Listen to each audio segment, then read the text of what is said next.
What's going on, people? It's your boy Nando, and you know what it is. It's the Pound for Pound Boxing Show. Today I got a very special guest, Irish Superstar, Olympic bronze medalist, Michael Conlan. Can't wait for this. Just waiting for the champ to come on right now.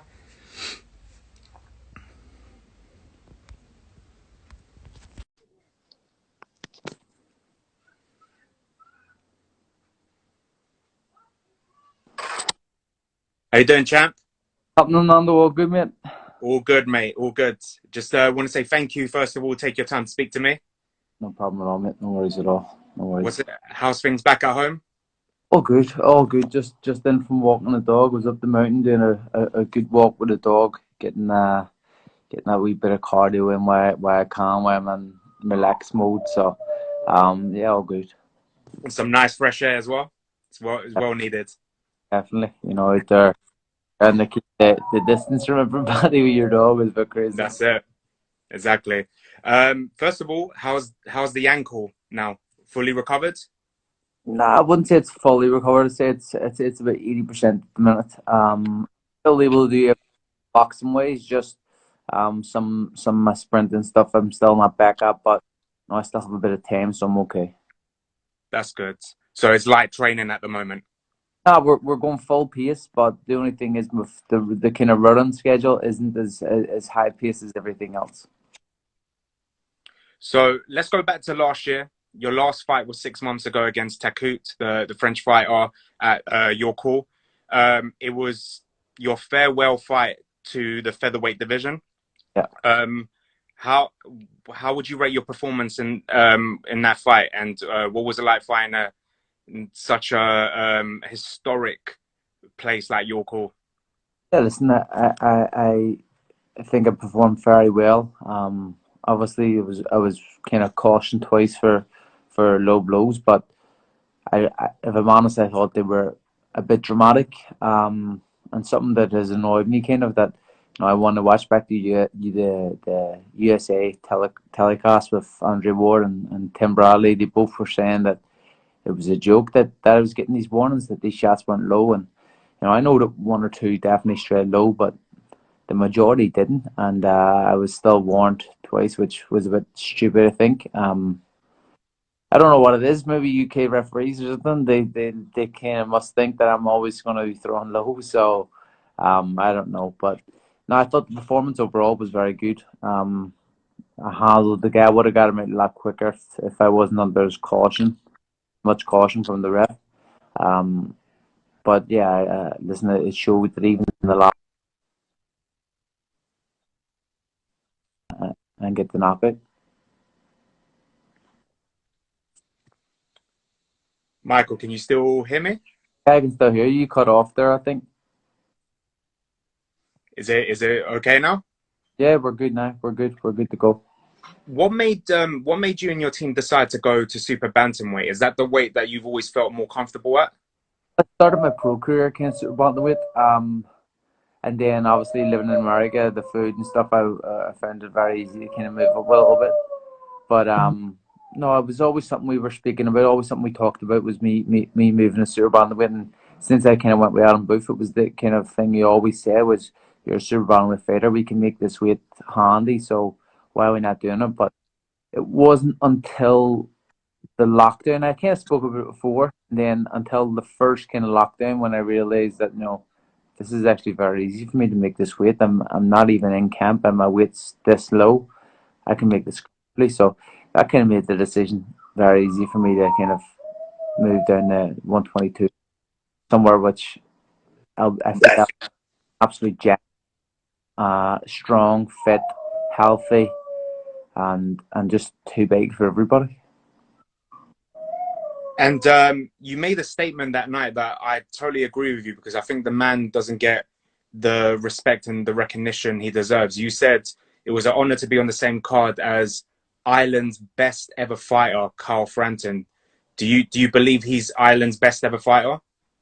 100% is everything he's achieved says that, and then once he goes and beats Jamal Herring and wins his third world title, that kind of solidifies it. He takes himself a step ahead of everybody else. There's been a few two-weight world champs, but never been any three world champs, and he's going to go and do that in 2 weeks' time or 3 weeks' time, whatever it is.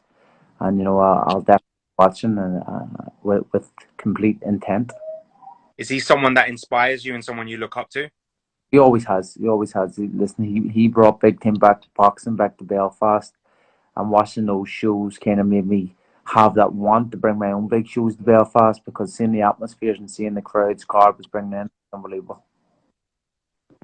So you're training at Adam Booth. What's it like being under his wing and being in such a great stable with great fighters? He's led people to world champions, to world titles, and other titles. What's he like as a trainer? Listen, I believe he's the best in the UK, if not one of the best in the world. His boxing knowledge is phenomenal, and how he kind of gets things across is so simple. And I feel that I'm just, every day is a school day with Adam. I'm learning something new every single day, still deny, and we're just getting better and better as the time goes on together. So, yeah, I'm honoured to be a part of that team and be working with Adam. I do agree. I believe he's one of the best in the country, in the world, that is. I think he's really underrated. I think he's a great coach. Yeah, no, he definitely is. Definitely is. So smart, so knowledgeable, and it's showing out with all his fighters and even his fighters in the past, like your David Hayes and stuff, and Andy Lee. So, yeah, listen, he's phenomenal coach. Let's talk about one of your stable mates as well, Josh Kelly. He's in line for the toughest fight of his career so far at Venetian for the European title.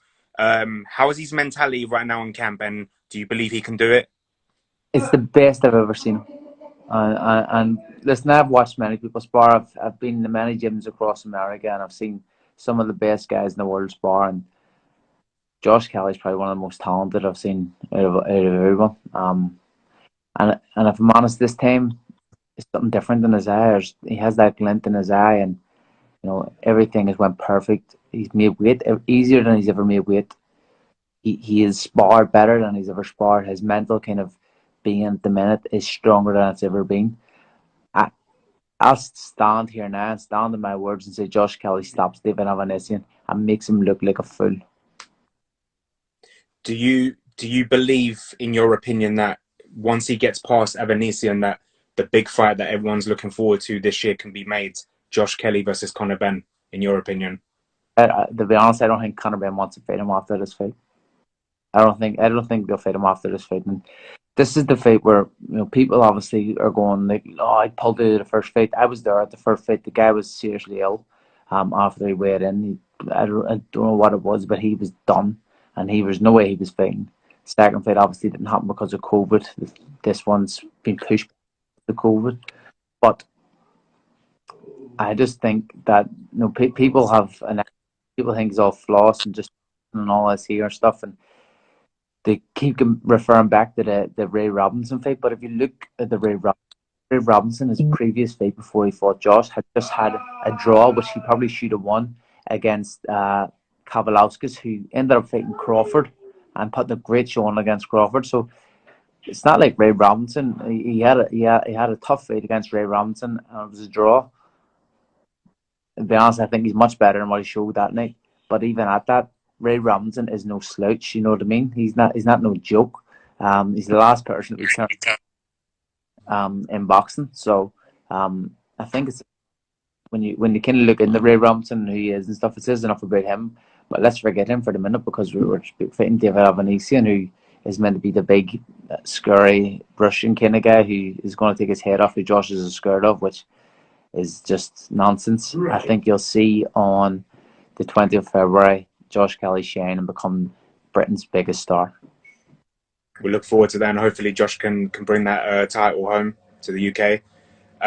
Let's talk about the newly crowned WBO Super Bantamweight champion, Stephen Fulton. You recently called him out. What did you think of his performance when he won that title that night a few weeks ago? Fantastic performance. Listen, he showed in that fight he was adaptable. He beat the guy at his own game. He showed the grip between his teeth. He shows he can take a shot. He showed fitness, which he hadn't shown before. He threw a serious amount of punches. Fantastic fantastic performance. And one that I was very very impressed with, and it shows that this is the guy I have to beat to become world champion. This is the guy I will beat to become world champion.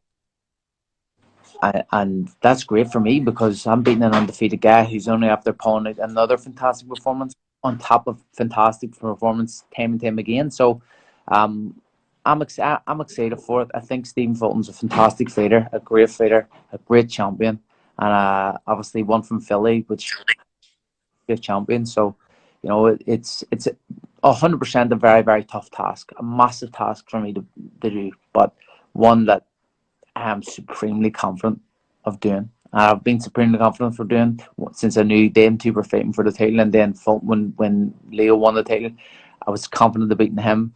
I'm confident of beating any of these guys. I always ask anyone I interview, if this fight gets made, is it going the distance?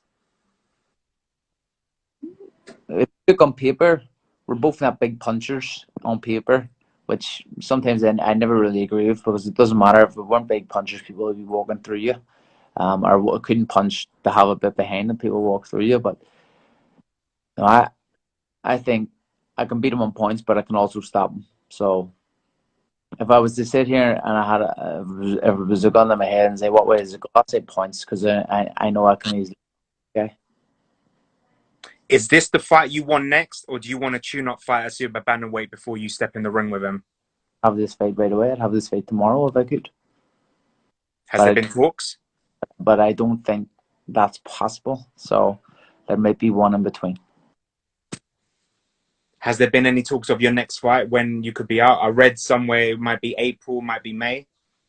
So whoever it is, I'm unsure yet, but I know it's going to be April time. I'm unsure who, I'm unsure where, but definitely April time, I think. You got a few champions in your division.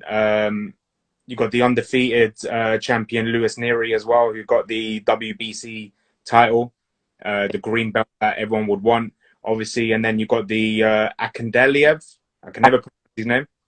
Yeah, got the WBA and the IBF. Are these people that you want to target in the future? Well, I've beat Akandeliev before, and I beat him in the world final in the amateurs. Albeit he put me down the last round, but I still won. But that's definitely a fight I would love to have again. You know what I mean? That would be, I'll beat Stephen Fulton, and then I could probably unify 3 belts right there then with Akhmadaliev. And what a way to do it. You know what I mean? That would be unbelievable for me to do that. That would be something I would love to do, and something I'll aim to do once I win this belt, is the unify belts, and do it immediately. No fucking around, just straight in. You know what I mean? That's what I want. I want that right away. If that can be done, that would be me. A 3 belt champion, and then all I need to do would be beat Lewis Neary, and that would be me unified or undisputed at Super Bantam. Amazing. I wanted to ask, before you announced that you were going back to Super Bantamweight, there was this rumor, I think, I can't remember, it was Bob Arum that came out with it. There was a few stories that while you was at Featherweight, there was talks of a super showdown maybe with Josh Warrington. Was there any in the pipe works for that? Or all talk, but listen, the Josh Warrington fight, after I win these Super Bantamweight world titles, the Josh Warrington fight's one I would love to have. It's on this side of the water. It's not across the pond. We could do it in New York, because obviously I have a big following in New York. Josh has a big following. He'll definitely travel to New York, and that would be a fantastic one for me. That's a fight which I believe is just made for me. That's a fight that I think I shine in any situation in that one. You know what I mean? So that's one I would rate Josh Warrington very very high. You can't doubt the guy after what he's done so far. So he's a fight I would love to have. Amazing. Thing is, that division is popping with so many good fighters. Obviously, by the time you unify this division, they may not be the current champions if you go back to featherweight, but you got Kid Galahad fighting for the vacant IBF title against Jazza Dickens. Both great fighters. You got Gary Russell Jr. You got Leo Santo Cruz. I don't know how long he's gonna stay in the division or go up or go more down. and then you got the guy they call a future star, Shakur Stevenson. How highly do you rate this kid? He's up a sewer feather now, but I rate Shakur. I've always rated Shakur, and I even said from the amateurs we were supposed to face each other in the Olympic semi-final. So until I was kind of cut off by the Russian scoring. So yeah, listen, Shakur's a fantastic fighter, fantastic champion. He's moved up the 130 now, and he looks to face the winner of Frampton Herring. But you know, he's a good kid. They're all great champions, every single one of them. And you know, they're the fights that you want to have. They're the fights that, you know, put zeros on your bank balance and legacy in your history. So, you know, these are the fights that, you know, once I complete this 122 division, I'll move up to 126, do what I have to do there, maybe move up to 130, and then get it at the game and say goodbye. Amazing. I have to ask because I'm a huge fan of his. I know you've probably been asked this 100 times, but what was it like being walked to the ring by the notorious Conor McGregor? I can see it in your face already. Yeah, I knew you were going to say it. Nah, listen, it was unbelievable. What a hype! What a feeling! And to be honest, what a guy! Like, he was very humble and down to earth from the first time I met him. He was the only ever person that, and I've met a load of famous people throughout my sporting career, but he's the only ever person I've actually been starstruck by, and I think that says a lot. It's just how he was and how he is, and you know how big of a star he is and how down to earth he was great to see. But that night when we walked out in the garden, that was something special. That will live with me forever, like, definitely. Do you ever, since then, have you spoken to him? Have you ever met up with him? That was the fight. I'll always be connected because that was the fight he called out Mayweather, and that was the fight he ended up getting that kind of that run from. So I'll always be connected that way. But I do speak the odd time, and you know, he's a fantastic guy, fantastic champion. You know, it's obviously his last fight didn't go the way he wanted to, but it's probably the old, I don't know, but it could be the old Marvin Hagler saying that, you know, the silk pajamas is very hard to go to bed at 6 in the morning. So, you know, he's running about there with more money than, you know, you could imagine. So, you know, it could be to get back up to where he was. Do you believe he will stay, in your opinion, do you believe he will stay in UFC, or would he go back in the ring? Because there's always been talk of Manny Pacquiao, Jake Paul called them out as well. Dude, I don't mention him. Just don't say his name. There's no point. Because it makes him relevant. But you know, listen, do I think Conor will stay in the sport, or do I think he'll go into boxing? He has loads of options. His goal is not money no more, as you can see. He has enough money, maybe too much money, to make him want to be, you know, in the hurt business, because that's what boxing and MMA is the hurt business. And you know, whatever it is that drives you, you need it to be driving you well. And obviously, it was something that drove him for a long time was to create those millions and get out of the game.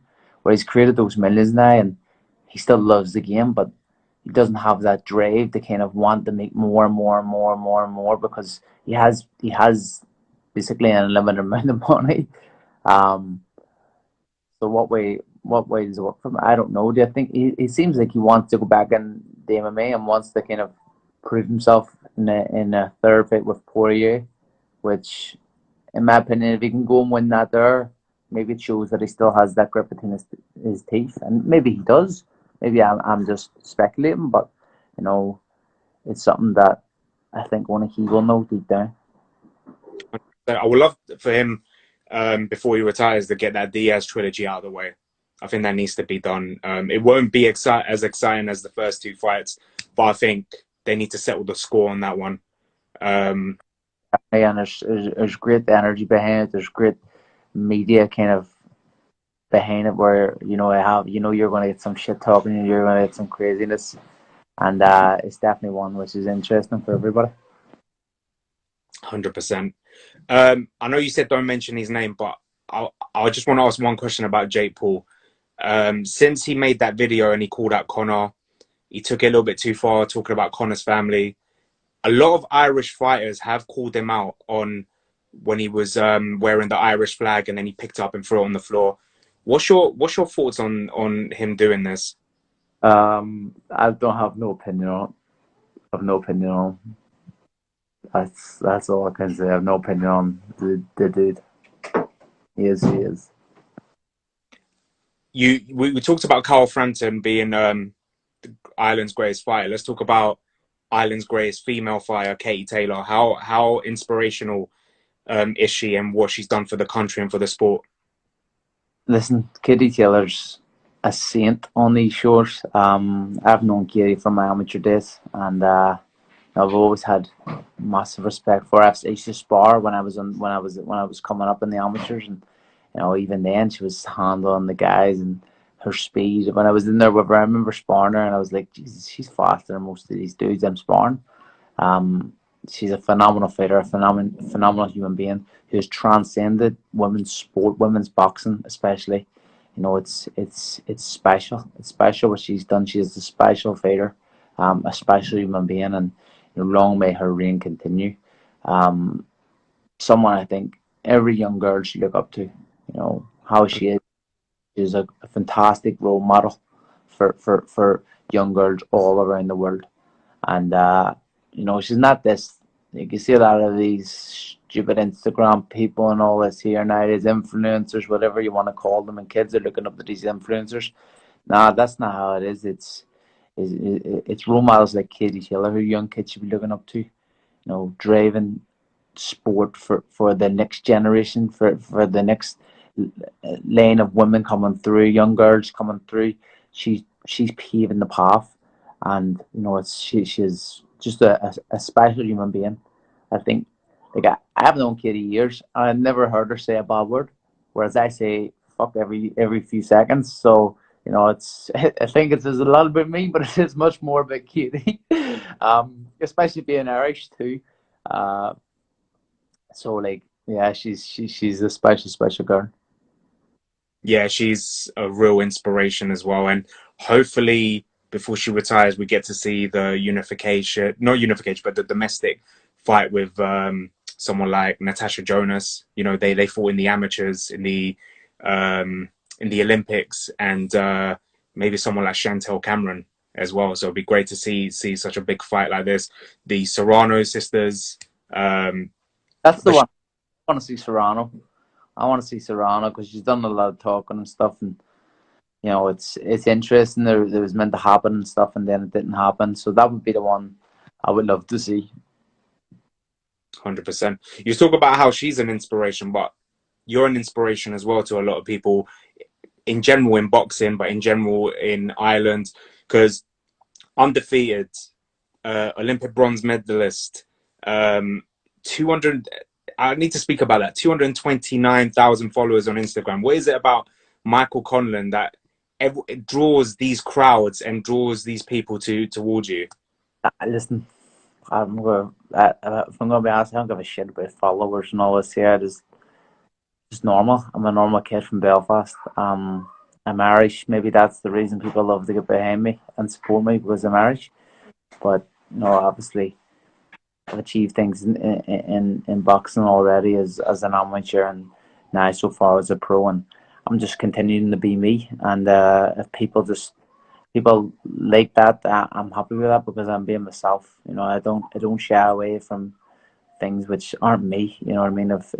If you say this is that, and I say it's not, I'll tell you why it's not, and my reason being I'm an honest, straight shooting guy, and I shoot from the hip. So I don't know. Listen, Irish people are just fantastic people, and they support their own, and I'm very lucky to be Irish. Amazing. There's one question from my colleague Jermaine, who's part of Pound for Pound. He said, "How's camp going for Shannon Courtenay ahead of a world title fight against Rachel Ball?" It sounds looking great. It's looking great. Training really hard, really putting the work in. I think you'll see a different fighter than the one you've seen the last time. Much improved, much more on it and dedicated this time, because obviously I think she fought a lot heavier than what she usually fights the last time when she fought Rachel, which I still thought she won, but I think you'll see a different caliber fighter this time. Mike, before I let you go, I'll ask every interviewer this question. AJ versus Fury. Fury. Simple. Fury. Simple answer. Fury's. I like AJ as a person. I like him as a fighter, but I just think Fury is a better all rounder and has the answer for everything he does. Is he going to stop him? Like, is he going to? Especially watching him against Wilder, I think he stops him. Amazing. Michael, I want to say thank you for taking your time to speak to me today. I hope we get to see this world title fight this year, unify the division, go up, and see this big fight against Warrington and the other champions. Yeah, thank you, brother. I appreciate it, and sorry for putting you back and back and back. It was just It was worth the wait, mate. Don't worry about it. All right, mate. Listen, Nando, take care, mate. Take care. Good luck with everything. Stay safe.